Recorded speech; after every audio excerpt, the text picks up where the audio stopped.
Aircraft debris litters the frozen ground north of the Arctic Circle. You know this is going to be bad. A 737's just gone down at Resolute Bay. We kind of looked at each other in disbelief. A crash at this latitude is almost always a death sentence. This is my first plane crash. An incredible coincidence gives a handful of survivors a fighting chance. There are survivors. Repeat, there are survivors. To arrive on scene an hour after the accident was just unbelievable. The big question now, what caused one of northern Canada's deadliest air disasters?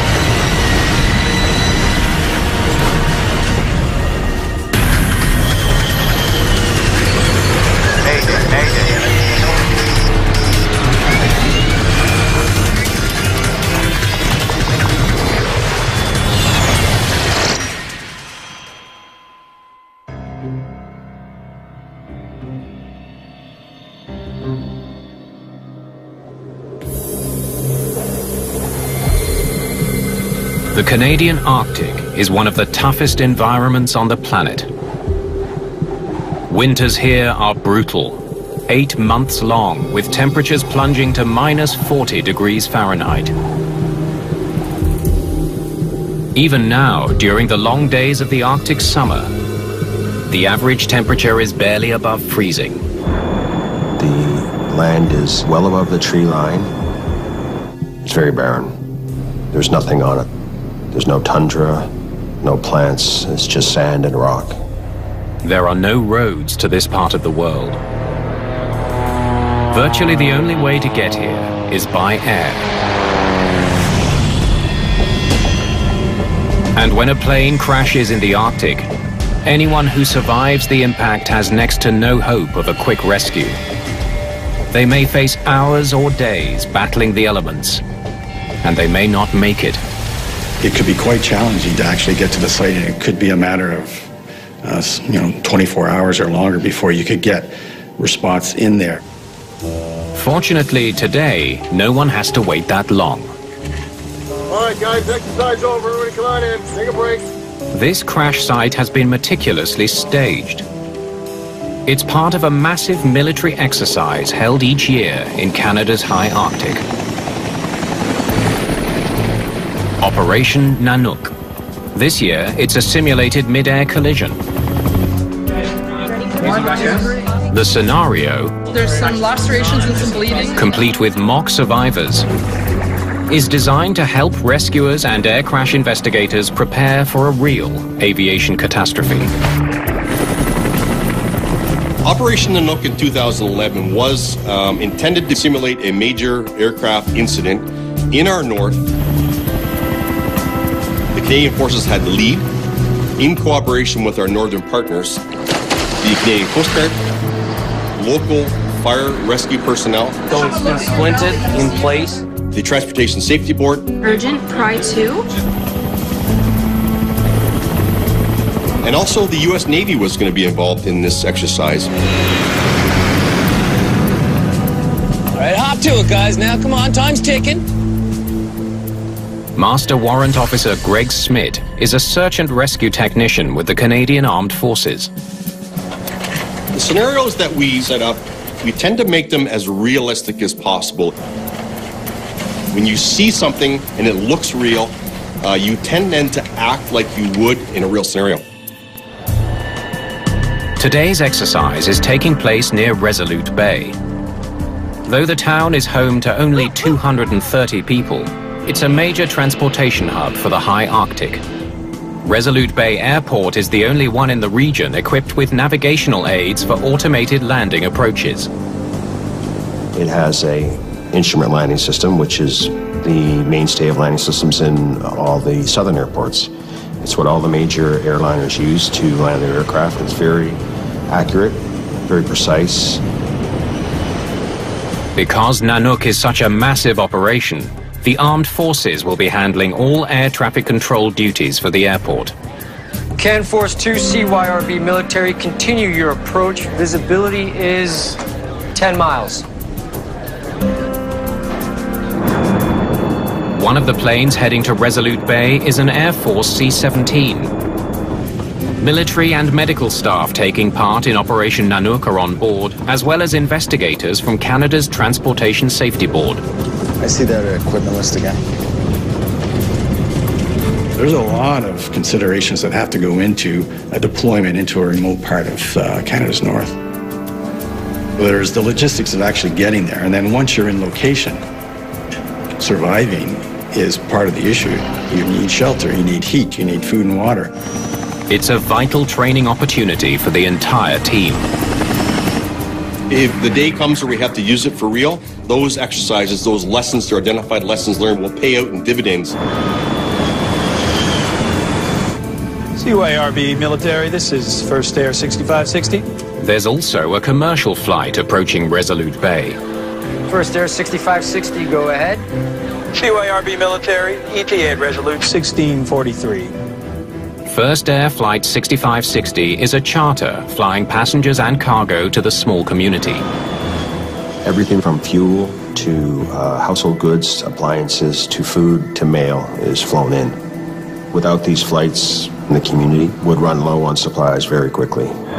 To accommodate all that extra cargo, the cabin of the 737-200 has been modified into what is known as a combi configuration, which means they carry a combination of cargo and passengers on the same deck of the airplane. Among the passengers is geologist Nicole Williamson. She's traveling with her colleague Robin Wiley to do some surveying in the north. There are also two little girls on board, Gabrielle and Cheyenne. They're on their way home after visiting their father. Hi. Terry Audler is their uncle. They were very close, as close as sisters can be. They laughed together, they played together, they got into trouble together. The 737-200 left Yellowknife an hour and a half ago. It's due to land at Resolute Bay in approximately 30 minutes. Wind 180 degrees at 8 knots. First Officer David Hare studied business before setting his sights on aviation. He joined First Air 4 years ago. First Air 6560, copy, thank you.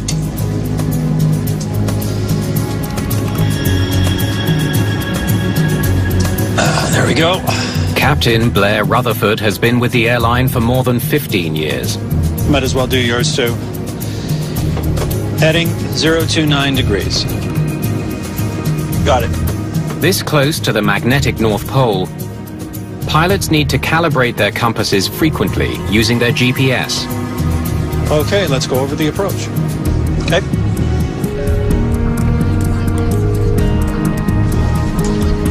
Do you want some help with your seatbelt? Okay. All right. I'm here with you. That's fine. Altitude alert set to 2200. Because of the heavy fog, the crew will be relying on their autopilot during the approach. Checklist complete. Autopilot set. This way, they don't have to worry about lining up with the runway visually. The computer will do all the work until they're ready to touch down.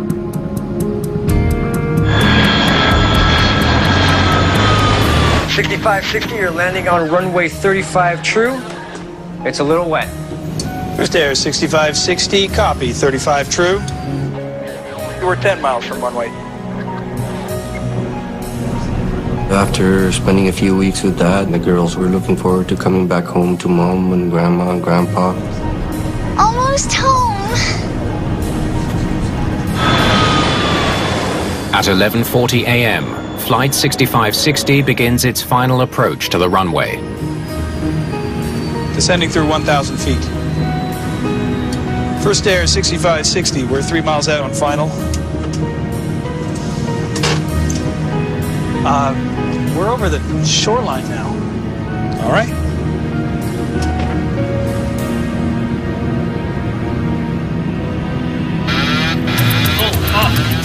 The sound of an urgent alarm fills the cockpit. Go around, go for it. It's the low altitude warning. To the pilots, it seems impossible. They don't even have the runway in sight yet. Go around! Go around thrust. The captain decides to abort the landing, but it may be too late.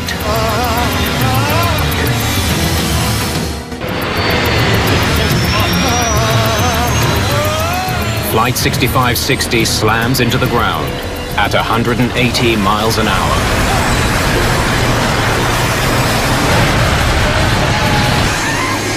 The plane skids across the crest of a hill and bursts into flames.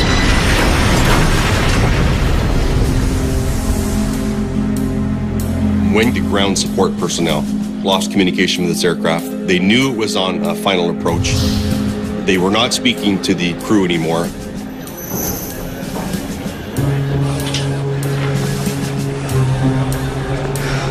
First Air 6560 should be here by now. You gotta be kidding. Try them again. Did people believe an aircraft had crashed? You don't want to because human beings are involved. But it very quickly became a reality that this aircraft had crashed.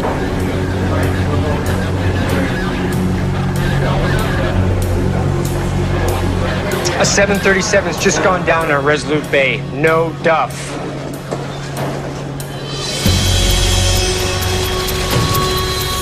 The priority now, get help to any survivors. Think to yourself, wow, I really hope someone survived this, but you know this is going to be bad.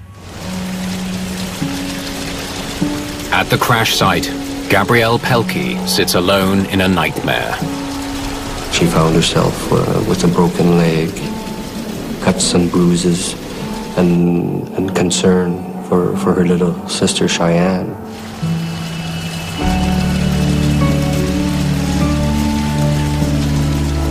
Geologist Nicole Williamson has also survived.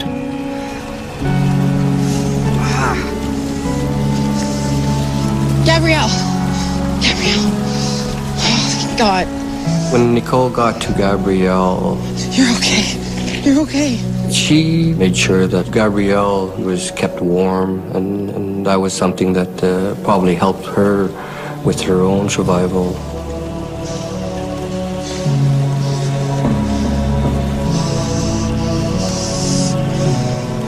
This is my first plane crash.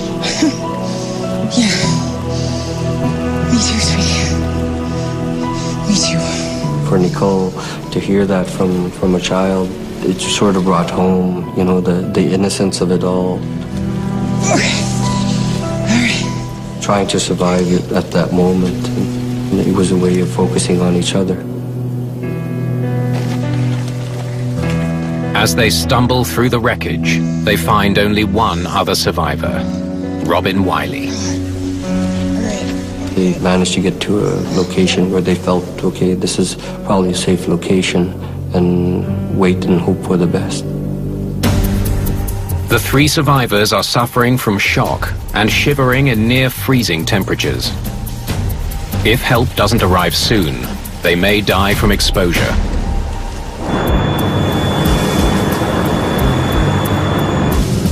News of the disaster reaches air crash investigators still in flight, including the TSB's Brian McDonald. We kind of looked at each other in disbelief, as if, you know, is somebody changing the start of the exercise to create more realism, or is this really happening? We need to hit the ground running. Now you're quickly changing gears into thinking about all the things we have to do now to get ready and start reacting to this actual accident. As the investigators touch down, they grapple with the realization that the mock exercise they were expecting is now a very real catastrophe. But there is some good news. Because of Operation Nanook, rescuers are able to reach the survivors just 20 minutes after the accident. There are survivors. I repeat, there are survivors.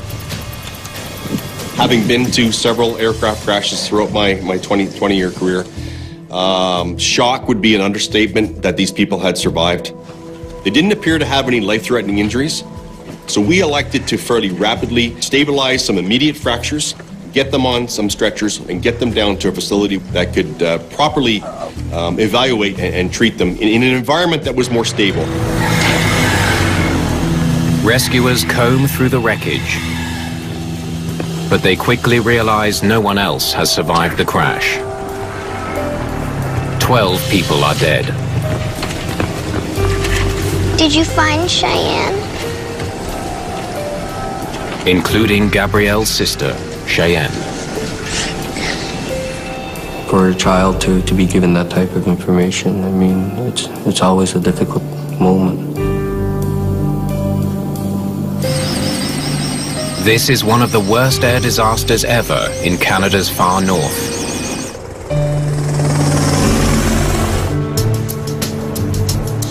Hey, you guys with the TSB? That's what the hat says. Show me what you got. It's up to investigator Brian McDonald and his team to figure out what happened. We're here. They came down here, 2 clicks east. Well, I'd like to get a team up there as soon as possible.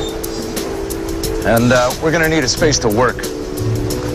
To arrive with a fully assembled and equipped team on scene within an hour after the accident was just unbelievable.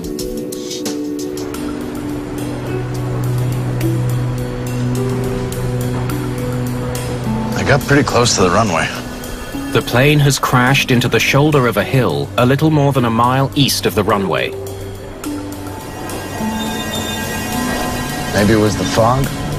We knew that the visibility had been poor earlier during the flight, so we knew that the weather was a factor that would need to be looked into.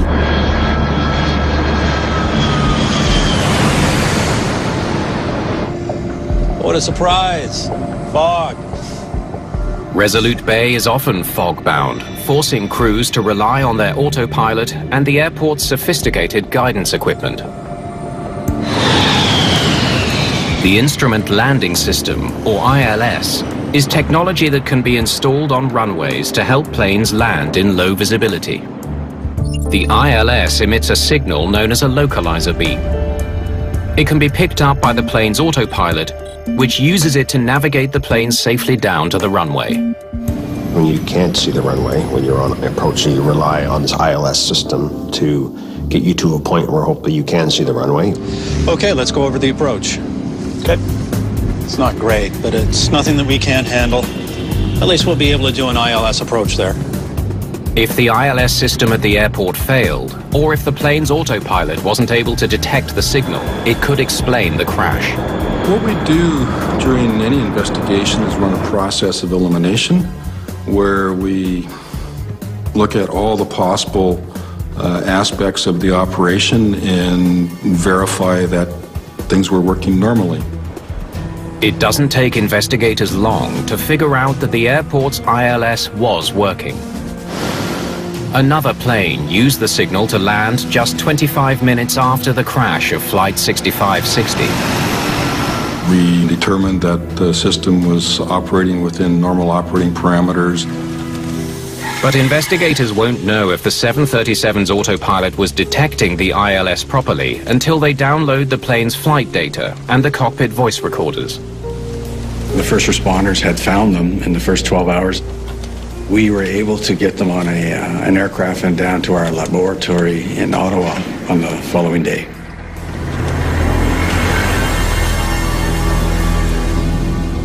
Meanwhile, Operation Nanook provides investigators with some unexpected data.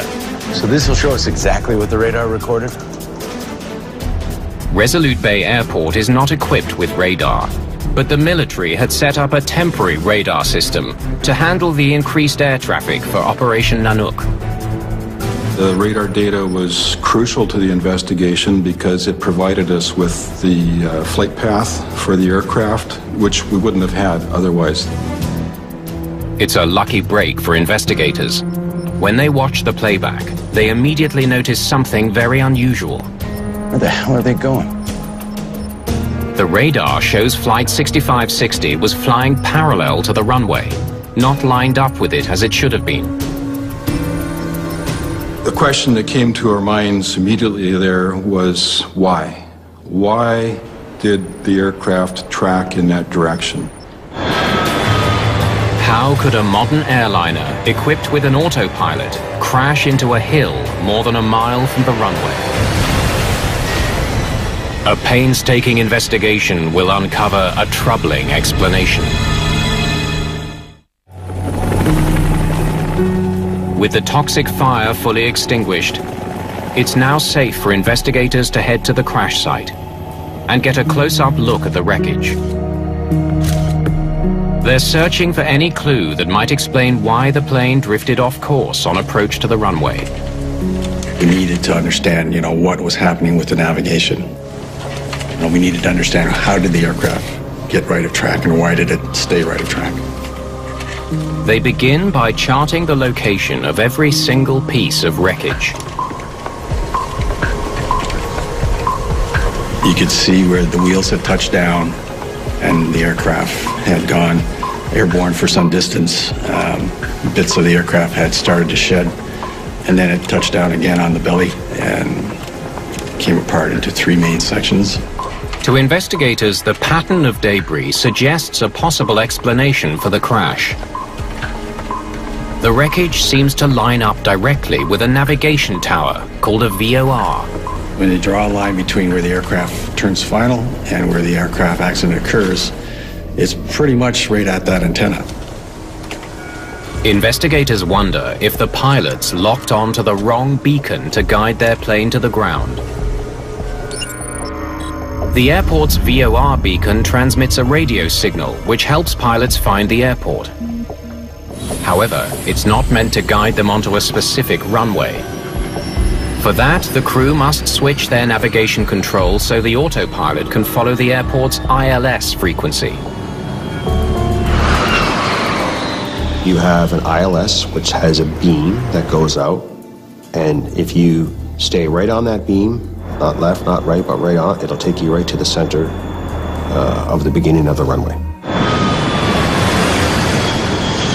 It's not great, but it's nothing that we can't handle. At least we can do an ILS approach there. If the crew programmed their navigation system to follow the VOR signal from the hillside antenna instead of the ILS signal on the runway, it would explain this tragedy. It wouldn't be the first time a pilot made that very mistake.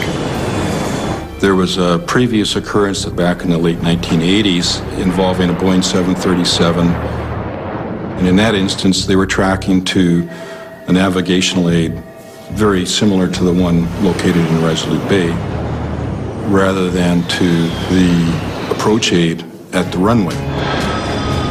If the pilots of Flight 6560 made the same error, the heavy fog would likely have made it impossible to see the hill until it was too late. But is there any way to know for sure if that's what happened? Investigators hope the plane's cockpit voice recorder can provide the answer. All right, let's see what these guys were thinking. The TSB's John Stewart is an expert at analyzing crew conversations captured on voice recorders. The cockpit voice recorder was going to tell us what was going on inside the cockpit. What could they be seeing? What were they listening to? What were they talking about? And so I can understand their view of the world and how they were making decisions. Flaps 5. Flaps 5 selected. Initially, it doesn't sound like anything is wrong. Checklist complete. Autopilot set. Localizer alive.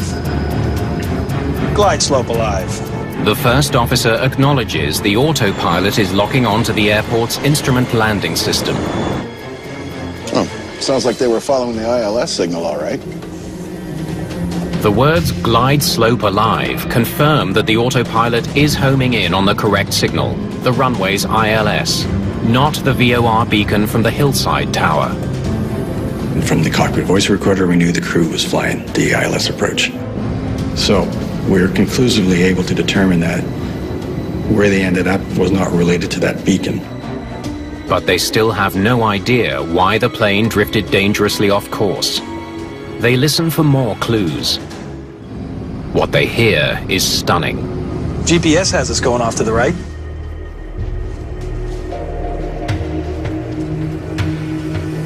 The first officer knew they were off course. We could tell from the conversation that the crew were concerned about the positioning of the aircraft. So, are we too far to the right? We'll get there.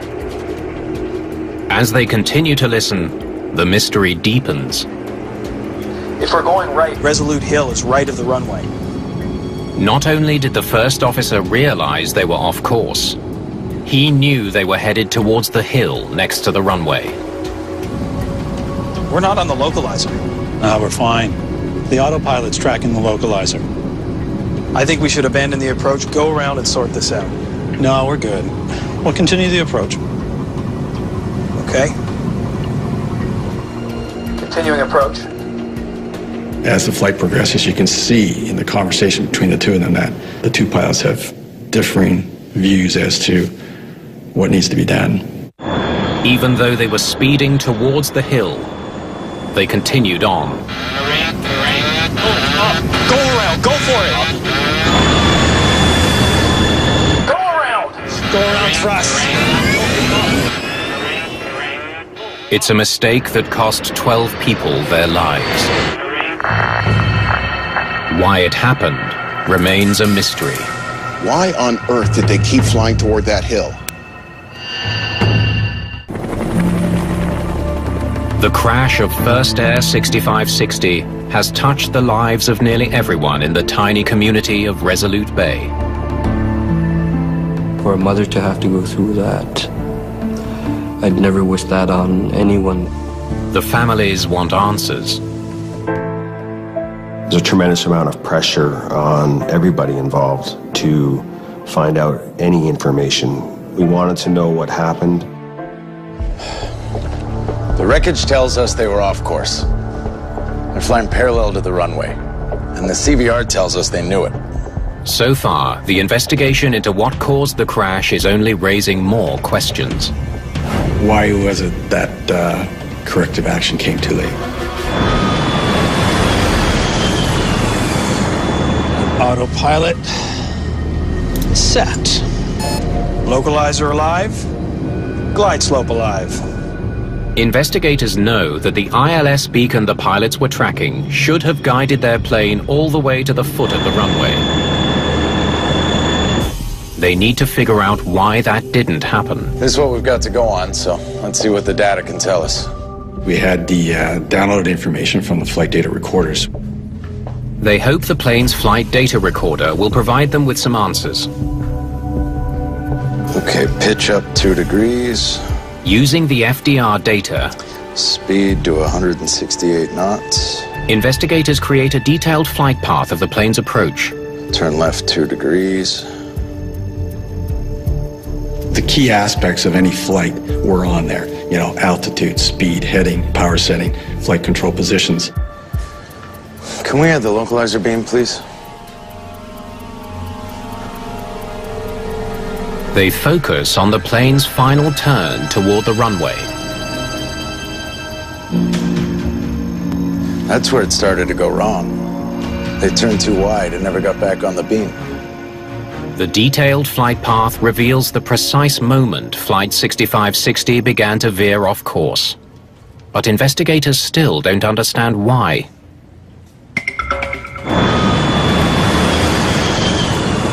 They know the autopilot system was working properly.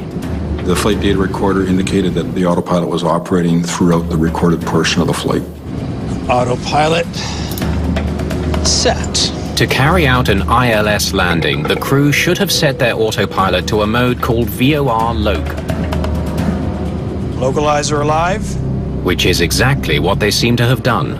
We were struggling with trying to understand, you know, how did the aircraft get off course if it was properly tuned in, switches properly set up, crew is following their processes down to do an ILS approach.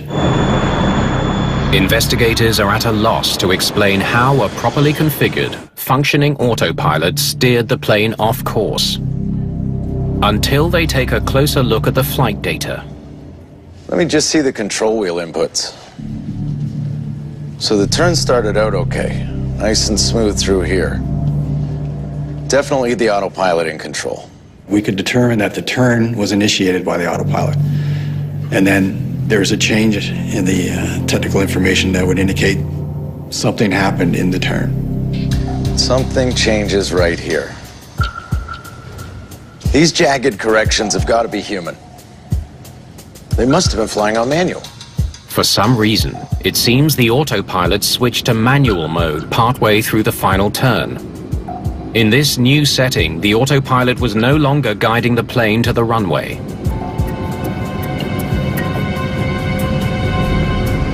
Autopilot systems have built-in capability for pilots to override it. If the aircraft is not reacting quick enough or it's doing something too quickly, then the pilot can, using the control wheel, apply some pressure, override it momentarily.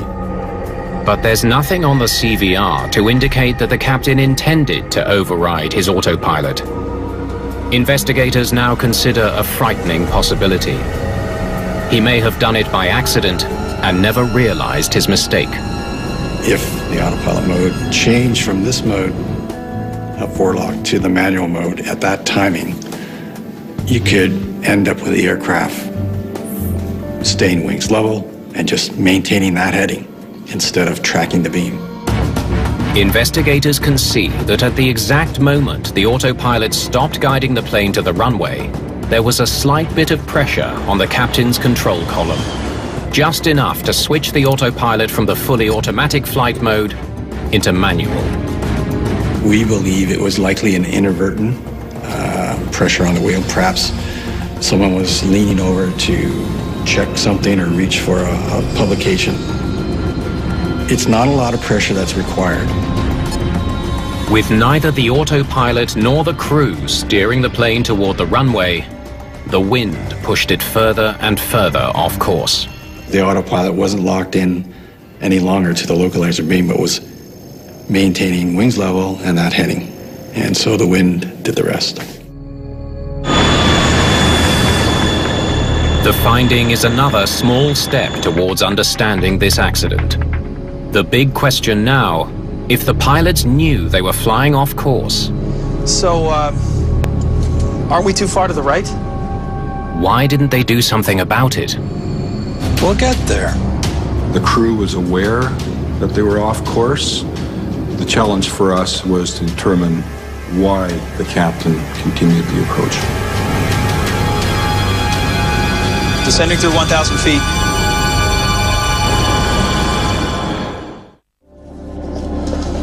Let's see what this flight looked like from inside the cockpit. Investigators need to understand why the pilots didn't take corrective action when they saw the plane was going off course. To do that, they need to get inside the pilots' heads.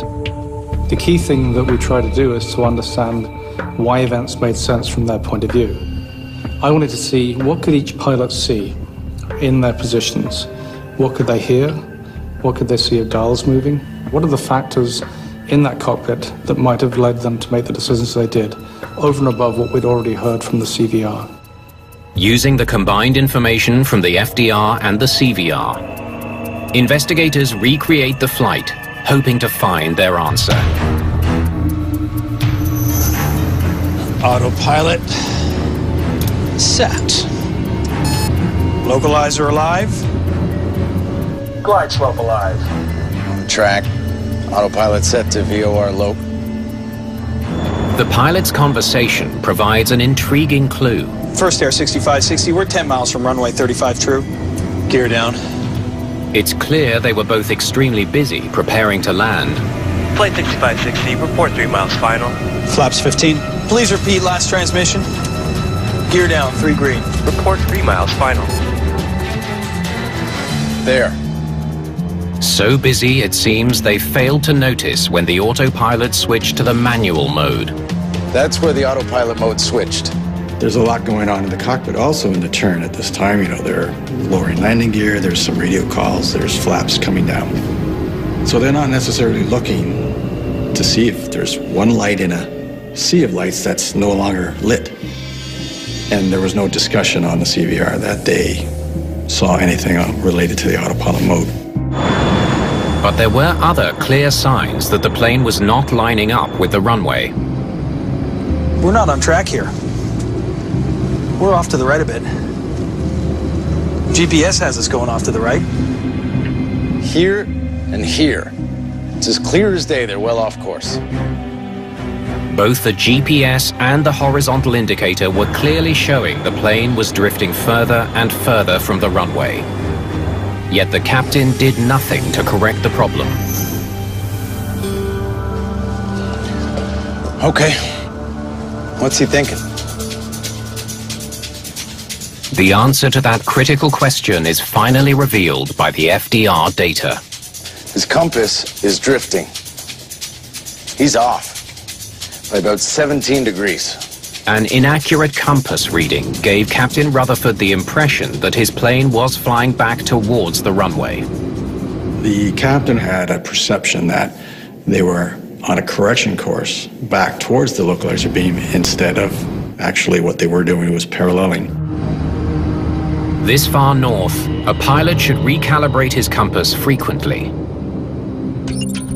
That's because a compass will always point to the magnetic North Pole, not to the geographic North Pole, two different points on the globe. The further north you travel with the compass, the more inaccurate the compass is. Pilots have to use their GPS to get the true heading and adjust their instruments. There we go. Might as well do yours too. Heading 029 degrees. Investigators only hear the pilots recalibrate their compasses once during the flight, but not on final approach. The two compasses then drifted at different rates as they descended towards Resolute Bay.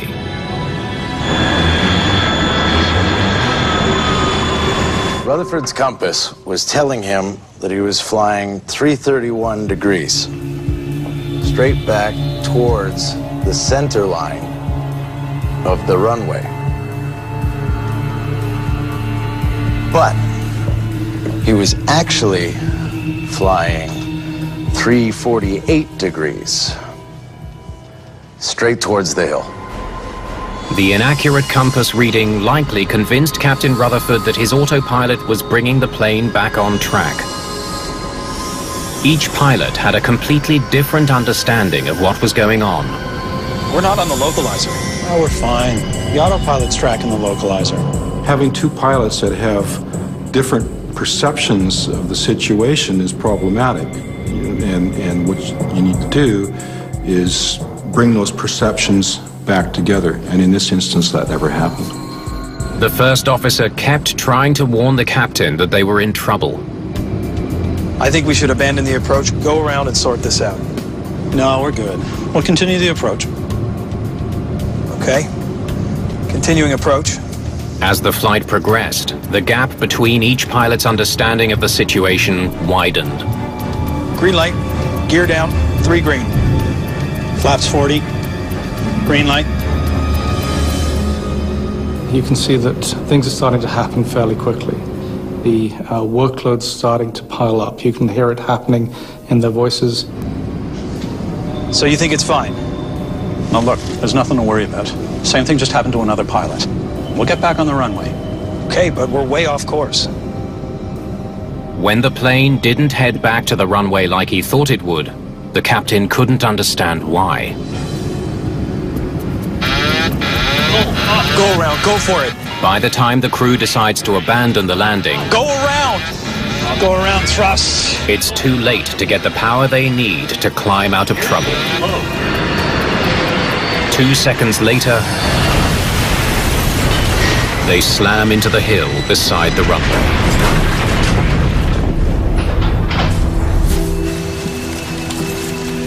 There were so many things that had to have happened for this outcome that if any one of those didn't happen, you wouldn't have had the accident.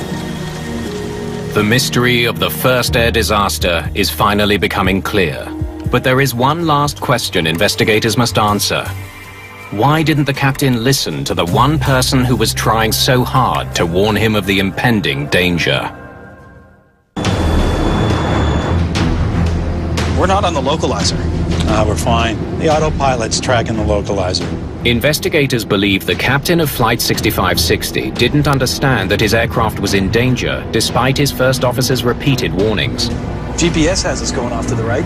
I counted 18 statements that the first officer made from the first time he indicated that they were off course until they collided with a hill.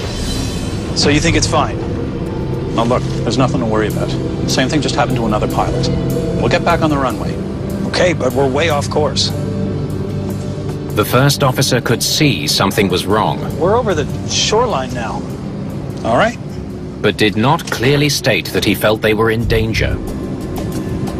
We could see that the first officer was trying a number of different tacks, talking about the GPS, talking about their relative position, trying to find different ways of approaching the problem and communicating it to the captain.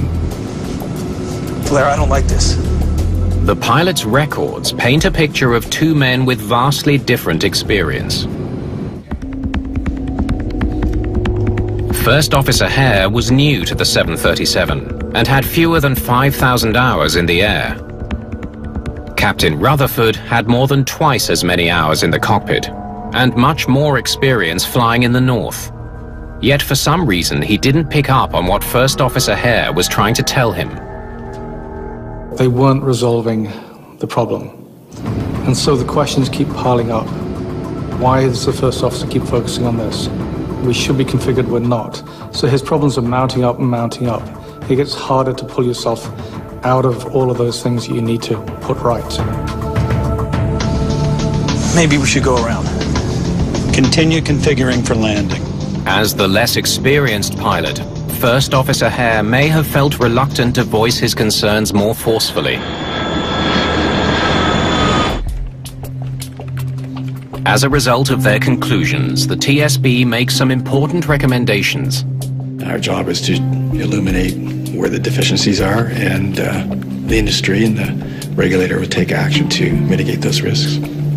That's why the Transportation Safety Board exists. The Safety Board urges First Air to review how pilots calibrate their compass.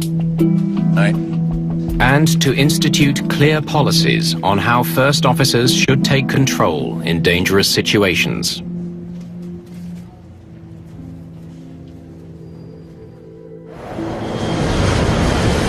First Air made changes to their crew resource management training, when and who can call a go-around, how they deal with unstable approaches. They've made changes to maintenance procedures, and so there's a fair bit of safety action that First Air has taken.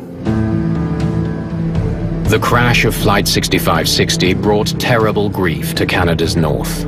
But there is one ray of light that continues to shine. Gabrielle Pelkey returned to school in the autumn of 2011. She's happy-go-lucky. She's still, I'd say, a star in her classroom. Geologist Nicole Williamson has remained close with Gabrielle, building a friendship that is helping the young student rebuild her life. She's coping quite well. She's an amazing little girl. Miracle.